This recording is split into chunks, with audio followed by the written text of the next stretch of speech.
What's up, YouTube? It's the boy Trucker Stays back with another video. This video basically is going to be talking about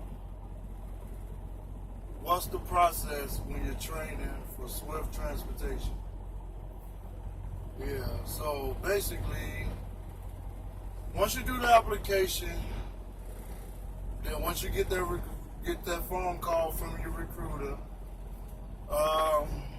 usually what happens after that is they ask you a few questions. Basically, they run your information, ask you a bunch of questions about your information that you probably put on the application or whatnot. Then they're gonna ask you when are you ready, or when would you be ready to start your training. For me, I started my training 3 weeks after I did the application, and I got a call back. I did the application, and I got a call from a recruiter within maybe 3 days. So basically, once you're approved, pretty much, if you have a good, clean driver record, they're gonna call you back. Then once you get on the phone with the recruiter, that's when they're gonna tell you pretty much about the company or ask if you have any questions, and pretty much they're gonna be telling you some good stuff that you probably want to hear.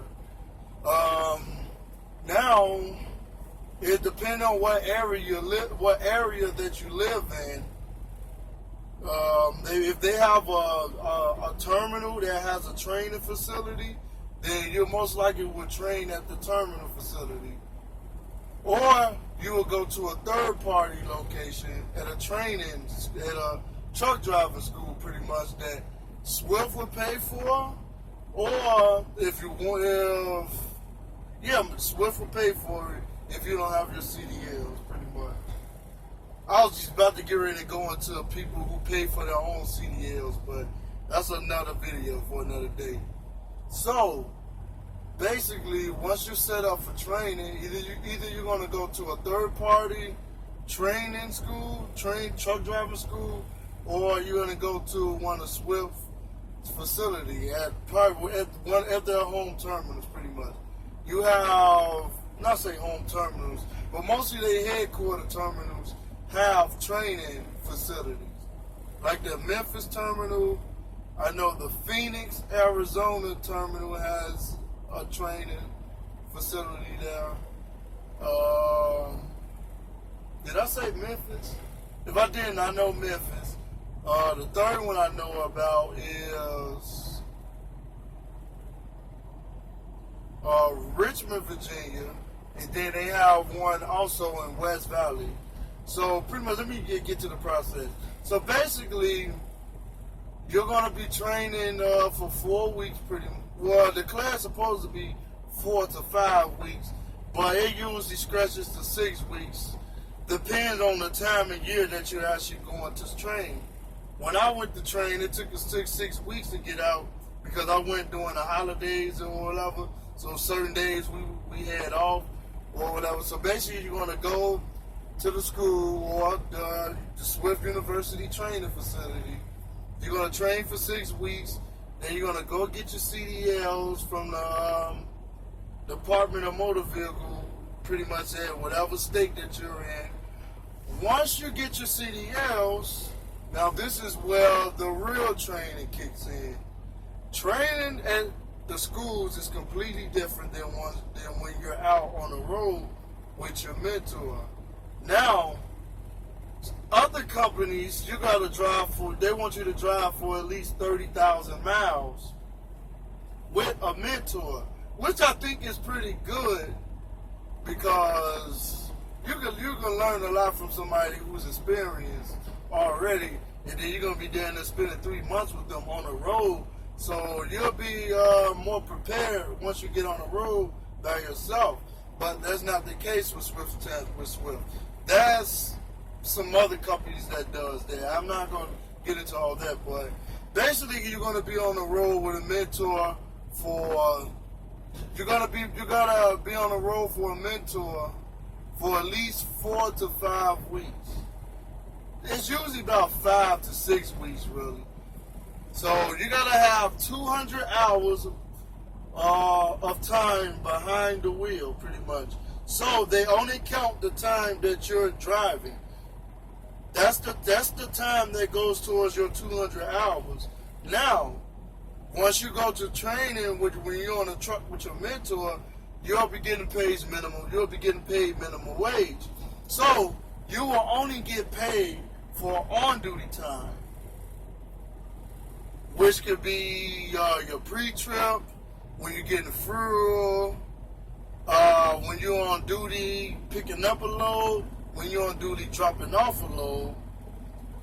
And the highest pay is also when you're driving behind the wheel on duty.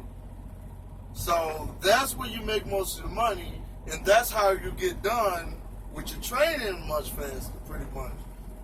Because they don't count everything. Only thing they count is on-duty driving. That's the only time they count towards your 200 hours.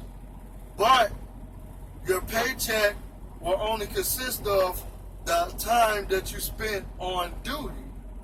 So you'll get paid for all the hours that you're on duty. It's just that the 200 hours that's required to upgrade to get your own truck with Swift, you have to be behind the wheel for at least 200 hours. So basically, the first 50 hours, depending on how the trainer feels about how far that you progress so far within those 50 hours, and do they feel comfortable with team driving.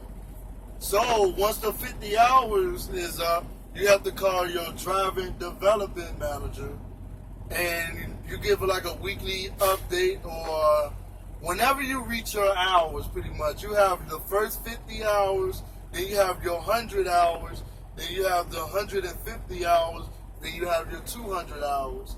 At each and every one of those market points, that's when you're gonna call your driver leader, and you're gonna be on the phone with your driver development manager, not your driver leader. I'm sorry. You gotta call your driver development manager, pretty much. So after the 50 of hours, the first 50 hours you run solo. After that, you're gonna run as a team with your trainer, pretty much. So one person's gonna drive at night, one person's gonna drive at daytime. It's best to practice driving during the daytime and nighttime before you get with your trainer. So if you definitely, one major thing you want to do is also hope that you get a driver that's OTR and that's really not dedicated in an area that doesn't have mountains. Because if you're going to be a solo driver, and let me give you an example. If you're only running a dedicated route, and you only stay in the Midwest, say you only run Indiana, Chicago, Missouri, and Kansas, and Iowa, you're not going to really run into mountains that's really that heavy until you get in the Northeast and the Northwest. So you want to gain that driving through the mountain experience first with your mentor. It makes everything much easier once you go solo. So basically, once you get done with your 50 hours, you're team driving from that point and on. And once you get done with all of your 200 hours, you're gonna go to whatever terminal that you're gonna upgrade at, whether it be your home terminal that's assigned to you, or it can be a terminal that's in the nearest state that you're in, because you reached 200 hours and you just want to get it over with.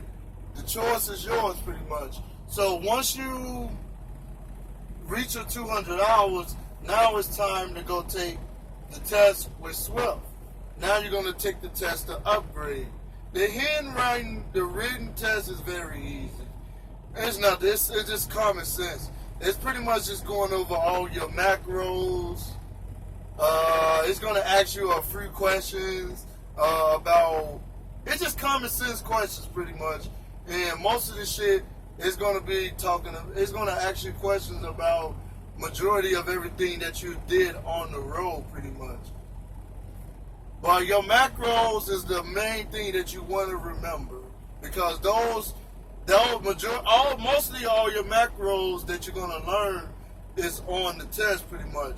So basically, once you pass the written test, then they make you take the road test, and then you have to do the last test is they're going to test and see, can you park your vehicle in between two trailers or a tractor. Most likely they have you back up in between two trailers pretty much. It's the yard skill. It's the yard test pretty much. So once you complete that and you pass all three, now you're on your own now. You're upgraded now, so it's pretty much up to you at that point now. Now you're on your own. Now you just come out here and make this money. I've been out here for 7 months, and I can say one thing. I think this is a great company to work at, especially if you have no experience. But let me say this also. Just because I feel like it's a great company for me does not mean that it might be a perfect fit for you. Because everybody's experience is not the same. Some have a good experience, some people have a bad experience. But so far I like it. I have a great manager, driver leader, but that's it. I'm going to go ahead and call it a wrap on this one. So if you like the content, hit the like button. If you dislike it, hit the dislike button. Subscribe, hit the little bell so you can get the notification whenever I drop a video. Peace. I'm out.